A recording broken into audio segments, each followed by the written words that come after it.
Presiden Prabowo Subianto merombak 5 kementerian di Kabinet Merah Putih dan melantik 1 menteri baru.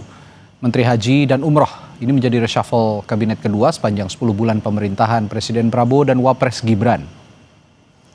Senin sore Presiden Prabowo melantik 4 menteri baru Kabinet Merah Putih, diantaranya Menteri Keuangan Purbaya Yudi Sadewa, Menteri Koperasi Ferry Juliantono, dan Menteri Perlindungan Pekerja Migran Indonesia Mukhtarudin. Selain itu, Presiden juga melantik Menteri Haji dan Umroh Muhammad Irfan Yusuf, Wakil Menteri Haji dan Umroh Daniel Anzar Simanjuntak, Menteri Koordinator Politik dan Keamanan sementara dijabat oleh Menteri Pertahanan Syafri Samsudin, dan Menteri Pemuda dan Olahraga yang hingga saat ini belum dilantik Presiden.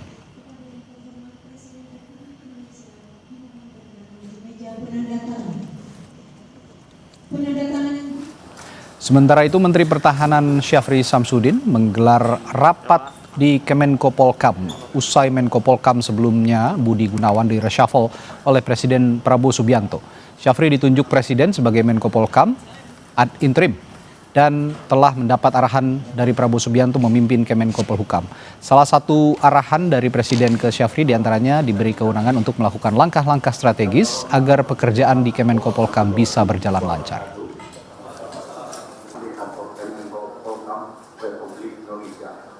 Jabatan Wakil Menko Desmond Tarigan, Administrasi dan melanjutkan tugas pokok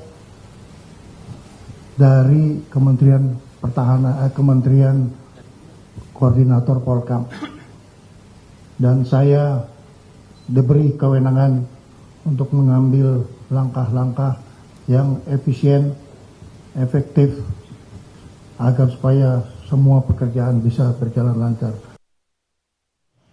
Lalu untuk membahas reshuffle kabinet yang telah dilakukan Presiden Prabowo pada Senin kemarin, kita sudah bersama dengan Direktur Eksekutif Lembaga Survei Indonesia, Bung Jayadi Hanan. Selamat malam, Bung Jayadi. Malam, Muradi.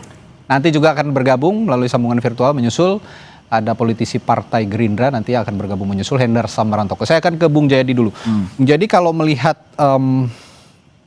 sekarang ada 2 posisi menteri yang belum dilantik ya. Yang satu masih ad interim, masih dijabat sementara oleh Menhan, Menko Polkam, yang satu Menpora. Nah, kalau Anda punya analisis nggak soal maknanya kenapa ini tidak langsung diisi? Kalau biasanya kan pergantian menteri ini langsung diisi. Apakah ini menunjukkan bargaining politik antara partai-partai? Pertama, satu bisa jadi itu ya. Jadi Presiden perlu melakukan konsolidasi terlebih dahulu. Karena dia kan terkait dengan apakah itu akan diisi oleh partai, apakah atau tidak ya. Itu satu. Yang kedua, itu juga menunjukkan bahwa memang diakui atau tidak, reshuffle kabinet ini adalah respon cepat Presiden Prabowo terhadap perkembangan situasi pasca demo besar pada Agustus awal September lalu kan. Jadi ada 3 yang paling tidak direspon oleh reshuffle ini. Satu, terkait dengan masalah yang terkait dengan kebijakan-kebijakan terkait ekonomi, yaitu Menteri Keuangan. Yang kedua, soal yang terkait dengan keamanan, ini politik Menko Polkam. Ya. Dan yang ketiga, soal respon terhadap nama-nama yang negatif di mata publik. Misalnya Budi Aris Setiaji ya. Kemudian juga Abdul Qadir Karding ya. Dulu dia bicara soal, sempat viral juga kan soal kabur aja dulu itu ya. Kemudian belakangan walaupun ada menteri lain juga yang ikut viral ya. Soal main domino itu. Jadi 3 itu yang saya lihat ya. Nah, kembali ke soal misalnya Menko Polkam. Memang sejak awal kita sudah bertanya-tanya kan, selama peristiwa yang cukup membuat kita prihatin kemarin itu, dan demo besar itu, kemana sebetulnya Pak Budi Gunawan? Beliau tampak lebih banyak di belakang ya. Yang lebih banyak muncul memang Pak Safri kan.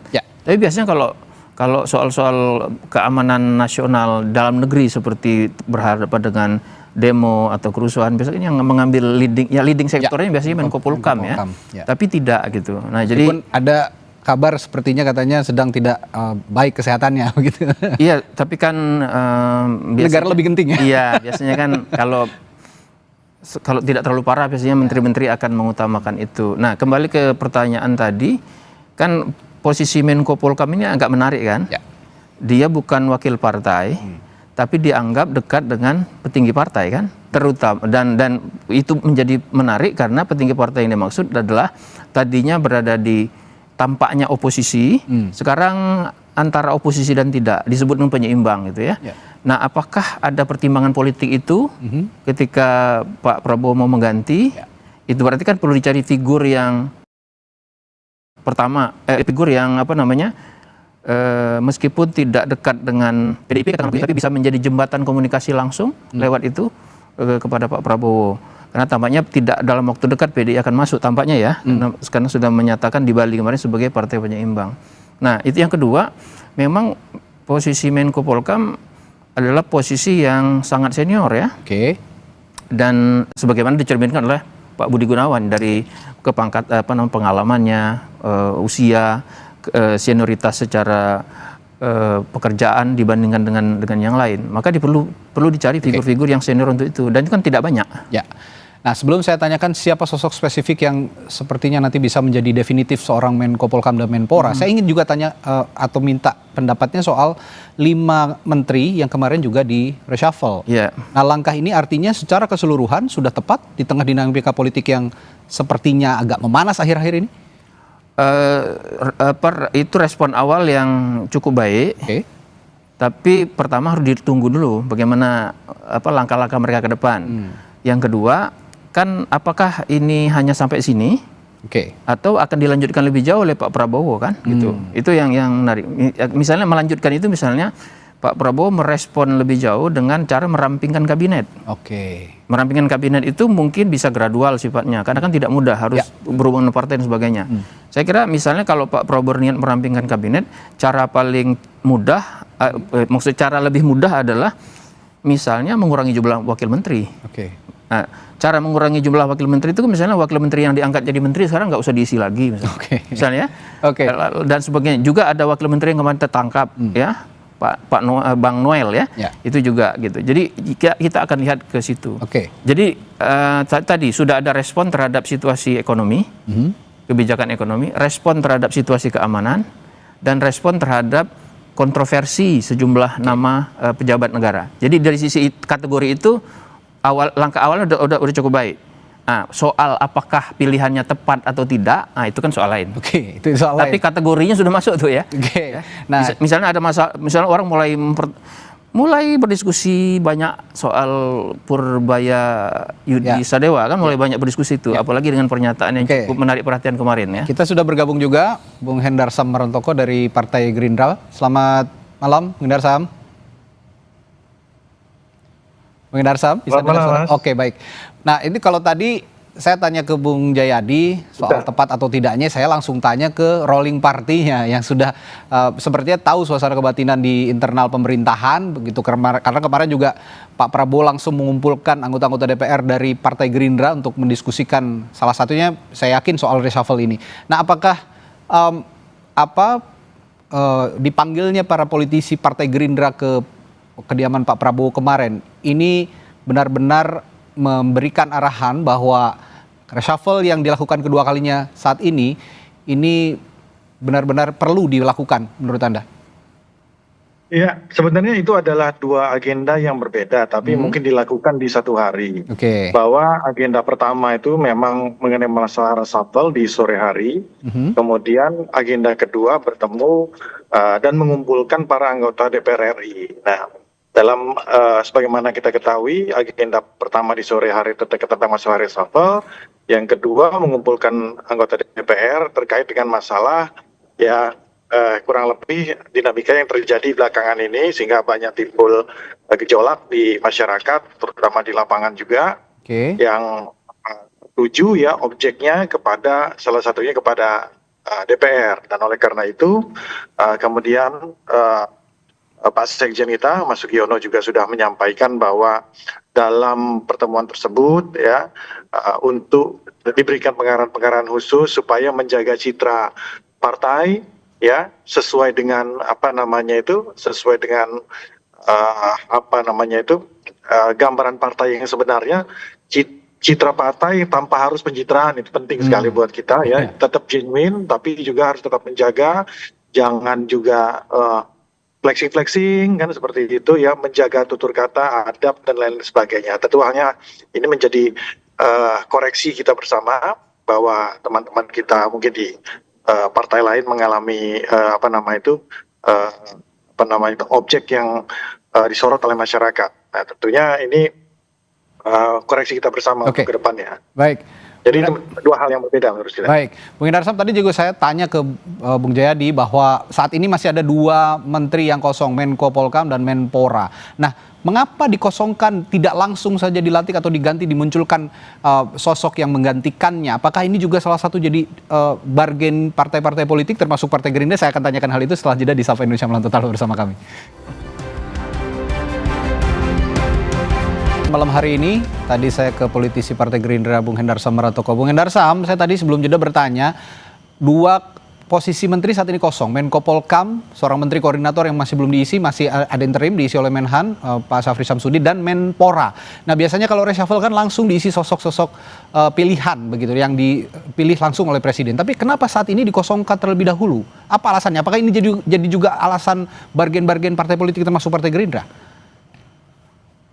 Saya nggak mau berspekulasi masalah itu, tapi kalau mengutip apa yang dikatakan oleh Pak Mensesnek bahwa satu posisi Menpora sedang berada di luar kota, dan satu memang saya melihat bahwa memang masih mencari sosok yang tepat untuk itu.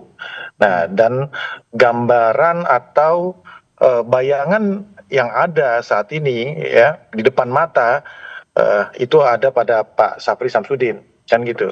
Melihat dan merujuk kepada pengalaman beliau yang memang sudah tidak perlu kita ragukan lagi, dan oleh karena posisi beliau juga yang memang dekat dengan Pak Presiden Prabowo, sehingga oleh karena itu bisa memberikan masukan-masukan yang komprehensif dan juga betul-betul tepat seperti itu. Jadi tidak perlu terburu-buru, saya rasa. Kalau memang itu diharapkan, kita ingin mengharapkan sesuatu hasil yang maksimal terkait dengan masalah kinerja kita ke depannya, toh ini juga masih bisa plot ini masih bisa diisi. Nah, pentingnya posisi contoh ya, posisi Wakil Menteri Wamenpora kan gitu kan. Inilah pentingnya posisi Wakil Menteri ketika posisi Menteri itu sudah tidak saat ini kosong, oleh karena itu oleh Wamen ya. Iya, seperti itulah. Makanya perdebatan kita tentang masalah Wamen perlu atau tidak perlu ya akhirnya kan bisa terjawab dengan salah satu momen ini, bahwa ketika posisi Menteri kosong, Wamen bisa mengisi hal tersebut seperti itu. Nah, kalau gitu saya ke Bang Jayadi lagi. Bung Jayadi, kalau semisal nanti Pak Syafri Samsudin ini menjadi Menko Polkam definitif, apa yang akan terjadi kira-kira? Ya berarti akan ada Menhan yang baru kan? Kan nggak mungkin cuma diisi wakil menteri. Betul. Nah, itu yang jadi pertanyaan. Tetapi kan di Menhan yang baru kan ada Wamenhan Pak Doni, ya, yang cukup senior juga di tentara, yang juga sudah lama di situ. Sebelumnya kan Sekjen Kemenhan kalau nggak salah ya. Jadi bisa saja yang bersangkutan naik gitu. Dan nanti Wamenhan mungkin tidak diisi. Itu tadi yang saya bilang tadi. Sekaligus itu merampingkan kabinet dengan cara mengurangi wakil menteri tanpa harus menunjuk orang-orang baru gitu. Itu kan salah satu cara merampingkan gitu. Dan saya tadi tertarik dengan pernyataan Anda bahwa Menko Polkam itu biasanya orang dekat Presiden meskipun bukan orang partai, dari rezim ke rezim. Iya, betul. Ini selalu punya posisi strategis Menko Polkam. Nah, bagaimana dengan Pak Syafri? Kedekatan Pak Syafri kan semua orang tidak meragukan kedekatan beliau itu ya, secara personal maupun secara profesional. Dan secara kepartaian kan gitu. Jadi mereka sudah lama sekali bersatu, dan kita tahu pengalamannya sudah sangat panjang. Jadi saya kira sudah tahu persis gerak dan tingkah masing-masing, sehingga lebih mudah, pasti itu akan memudahkan komunikasi, dan itu berarti kan akan lebih memudahkan Pak Prabowo untuk memastikan agar situasi keamanan dalam negeri betul-betul terpantau langsung gitu, hands on gitu. Tidak harus diakui ya, ada semacam mungkin informasi yang kurang atau informasi yang tidak cepat sampainya, sehingga kemudian ada kesan peristiwa Agustus lalu itu ada kekurangan dalam penanganannya ya. Oke, satu lagi posisi yang kosong adalah Menpora. Saat ini yang mencuat namanya ada 2 nama setidaknya ya saat ini yang diperbincangkan publik, ada nama Raffi Ahmad dan Putri Komarudin dari Golkar. Iya, Putri Komarudin dari Golkar ya. Nah ini bagaimana lihat posisi Menpora ini kalau memang diisi kembali oleh kader Golkar nanti? Iya, saya ini nggak apa-apa lah spekulasi ya. Kita kan orang dari luar. Menteri P2MI, P2MI, itu kan dari PKB, diganti sama menteri dari Golkar, ya kan? Jadi kalau hitung-hitungan politik, kan PKB tidak punya kesalahan apa-apa secara partai untuk dihukum, dikurangi menterinya, itu kan logika logika transaksi politik ya. Jadi logis kalau misalnya menteri yang Menpora diberikan kepada PKB. PKB juga pernah memegang posisi Menpora dulu ya. Pernah gitu. Atau itu berarti kan Golkar kan sudah dapat yang menteri P2MI, mungkin jadi tuker gitu ya. Tetapi bisa juga Presiden memberi pengertian kepada PKB, menteri Anda dikurangi 1, tapi mungkin ada ganti yang lain, tetapi Putri Komarudin itu posisinya sekarang di anggota DPR, anggota DPR ya, sehingga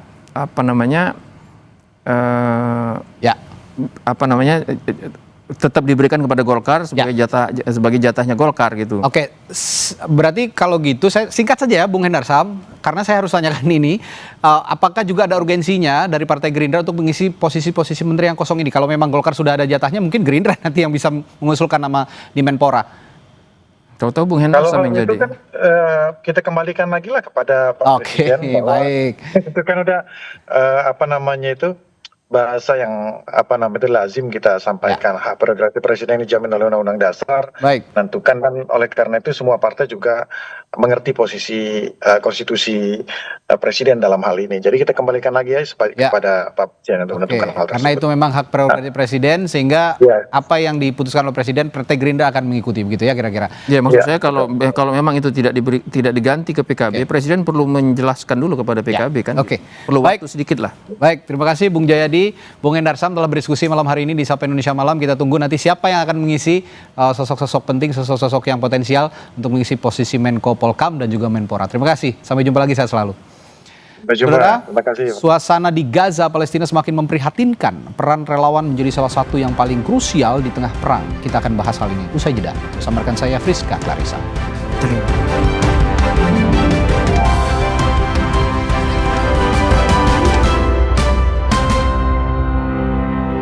Aku pikir semua air mineral itu sama.